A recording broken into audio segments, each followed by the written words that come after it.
Alright, malapit na naman ang pasukan. So, iniisip ko na nga kung sino yung magiging tagalista ko na maiingay. Para -5 agad. So, parang nasa grade 8 pa rin yata ako. So, sa mga dati kong estudyante, mag-suggest na kayo kung sino yung pwedeng tagalista ng maingay. Ayan. Sa blackboard ko talaga papalista. Sa blackboard na kulay green. Tapos pipicturean ko yung mga pangalan na maiingay. Tapos ipopost ko para sila ay magbago kahit papano, hopefully. So, andito ako ngayon sa Southwoods. Hindi ko masabing tayo, no? Di ba sinasabi, andito tayo? Eh ako lang naman yun nandito eh. Hindi kayo kasama. Joke lang. So, andito ako ngayon sa Southwoods. Ayan, hindi ko alam kung mga foreigner nakatira dyan, mga Chinese o mga Japanese. Ayan, sa ano na yan, condo. Mga condo. So, maganda talaga maging active yung lifestyle natin. Active lifestyle.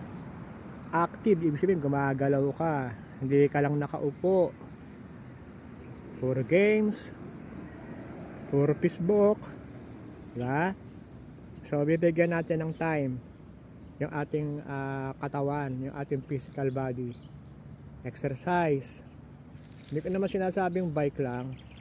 Pwede ka naman mag-volleyball, basketball. Nga pala, malapit na intrams ha. Pag ako pa rin yung kinuhang coach ng basketball, edi wow. So, kasi nung nakaraan hindi naman ako yung nag-train, hindi ako pumili. Teacher ng MAPE. So ngayon, sa ESP pa rin yata ako. Bibigay sa akin yung listahan. Tapos na, napili na yung player. Pero sana, ako mismo yung pipili. Para alam ko talaga kung sino yung may disiplina. Take note ha, hindi ko sinabing magaling. Ang sinabi ko may disiplina. Kasi para sa akin yung galing, pinakahuli na requirement ko yan. Para matanggap ka sa basketball team ng CNHS basketball. Panghuli ko yung husay. Number 1 ko, discipline. Ayan. Yung talino rin sa pagpapasa mo yung bola, hindi puro shoot. Diba? Alam mong basahin yung situation ng court. Ayun. So, disiplina ha. Tip ko lang sa inyo yan, disiplina. Attend ng tryout, attend ng practice. Yon, bago mapili. Tapos, wag mo rin papakita sa akin na pahingal-hingal ka. Kasi kahit nasabi ko nga, kahit magaling, hindi kita tatanggapin. Kasi parang may sakit ka yata. Joke lang. Diba? Baka po yun eh. Pag ganon. So, kung gusto mo talaga maging player ng intrams, diba yun ang simula? Intrams, tapos varsity, tapos ano pa ba? Interschool, di ba? Tapos meron tayong yung sa Silang, yung ginagawa sa Silang, EXO, East Cavite Sports Unit. O, may EXO tayo. Di ba? O, tapos noon provincial, tapos palaro. Regional, tapos palarong pambansa. O, pag nakarating ka doon, malay mo, hindi ka makakarating ng palarong pambansa sa husay lang. Makakarating ka doon sa disiplina. Kasi, yung husay mapag-aaralan. Disiplina mahirap. Sample ng disiplina, maagang matulog. Walang bisyo. Ang bisyo lang ay bike, basketball, yon. Tulog ng maaga. Yan. Hindi nagkakating classes. Naaalala nyo yung mga Lasal sa UST, mga UP na yan, nagme-maintain ng grades yung mga yan, mga basketball player. Pag bumaba ang grades o tanggal ka muna. Scholarship, tsaka sa varsity. Hindi rin nila pinababayaan yung player nila na hindi nag-aaral maigi. Kaya sa mga estudyante ko, Malay mo, hopefully, maging biker ka, kumarera ka. Katulad nila Oranza. Magaling ngayon. Siyempre malalakas ngayon. Si Oranza. Tsaka yung, sino ba yun? Yung vlogger yung magaling. Malakas. Sinasabi niya lagi, ensayo niya, konti lang. Si Corpus. O si Mervin Corpus. Tsaka si Ronald ba yun? Oranza ba yun? Nakalimutan ko yung apelyido. Malay mo, maging ganun ka. O, di ba? Babae man o lalaki. Kaya talaga nagsisimula talaga sa disiplina. O, wag natin pabayaan ang ating disiplina, ha. So, nilalagyan ko na lang konting art yung pagbabike ko. Kaya nag-vlog na rin ako. Nakakita ako ng ano rito. Ano ba tawag dito? Drainage. Ibabaon sa lupa yan, supposed to be. Pero actually, mga 3 years na yata yan. So, yung isa kong road bike na classic, may picture na rin dito. Hindi ko na makita yung picture. Ngayon, ito yung MTB, dala ko, mountain bike. Yung MTB ko, ito muna.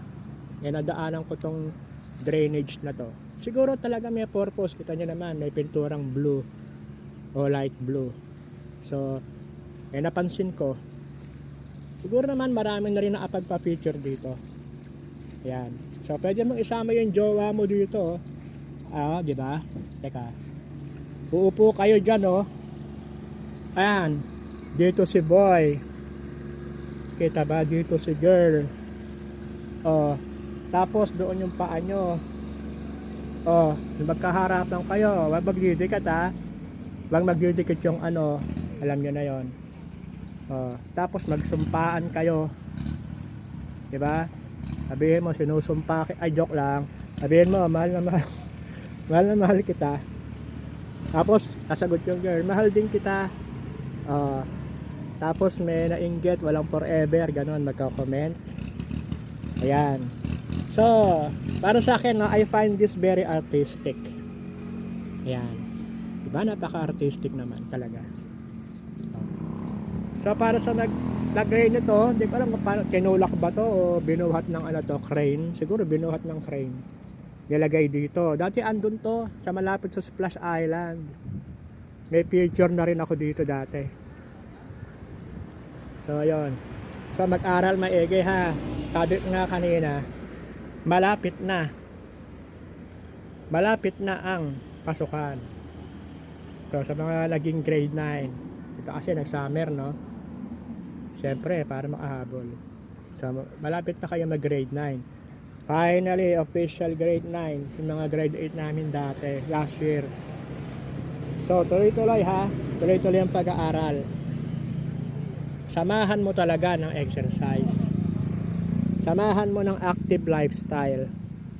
Again, ha? Hindi ko sinasabing bike o bike lang. Hindi lang cycling ang exercise. Marami. Tabakbo nga lang, exercise na, di ba? So, ayun. Kung may bike, hindi mag-bike, di ba? Disiplina rin sa bike. Walang pera, nakakagutom. Totoo yun. Hindi magbahaw ka ng pandesal, ilagay mo sa ganyan, no? Sa saddle bag, kung may ganito ka. Ayan, rock bros, oh. Bigay lang yan ng anak ko. Wala akong halos binili dyan sa bike ko. Lahat yan na bigay-bigay lang, pati yung fork na yan, yung tinidor, pati yung saddle, frame lang yung hindi, pati yung mga ilaw. So ayun, sabi ko, disiplina, di ba? Walang pera sa pag magbabike, walang pera. Wala rin naman ako minsan dala ko konti lang kasi nagbabaon ako, lalagay ko dyan, oh.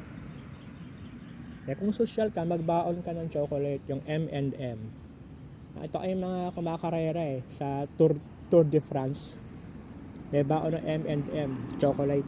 So nagbibigayan pa nga sila Pag wala tayong pambiling M&M, ano na lang, choconut o kaya honey. Alam niyo yung honey? Matamis na rin yon. Kasi pag nagbabike naman, kailangan natin ng energy. Kaya kumakain ng matatamis. Pero konti lang. Diba? So, Sabi, best exercise ang biking. Siguro totoo kasi maganda raw sa puso, maganda sa kalusugan. Ayun, maganda sa legs, sa lahat. Tapos, nai-engage ka pa sa nature. Tulad niyan, may konting nature tayo. Nakikita sa Southwoods. Oh. Ganda ng Southwoods, oh, well maintained, 'di ba? Well maintained to. Kaya na-appreciate natin. Maigi. Ayan. So see you sa pasukan. Oh, medyo mapo sa akin eh. See you sa pasukan at sana nakahanda ang lahat. Sa mga bago kong estudyante sa grade 8 sa ESP. Kung ako ay ESP teacher pa din, hindi ko pa rin alam. Siguro nga, welcome kayo. At magpakaayos tayo. Teka muna. Ang tinatakbo ko, ito, 13.97 kilometers. So, konti na lang, 14 kilometers na ako. Tapos, yung 0111, ibig sabihin nun, 1 hour, yung time, 1 hour and 11 minutes na ako nagbabike. Simula pa kanina. 1 hour pa lang naman, 11. So, 13 kilometers. Achievement na yan. Bakit ko nasabing achievement? Una, hindi umuulan. Nakapag-bike. Actually, kasama ko yung anak ko eh.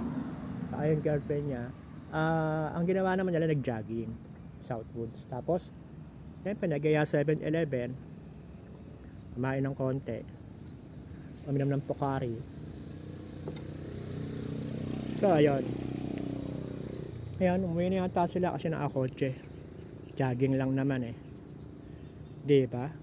So, Saturday ngayon, at least, diba, nakapag-exercise. Oh, nadala ko pa tong aking MTB. Yan. So, ayan ang aking MTB. Na lagi kong kasama. Na hindi nang iiwan. Alright. See you sa pasukan at salamat sa inyong panonood. Bye.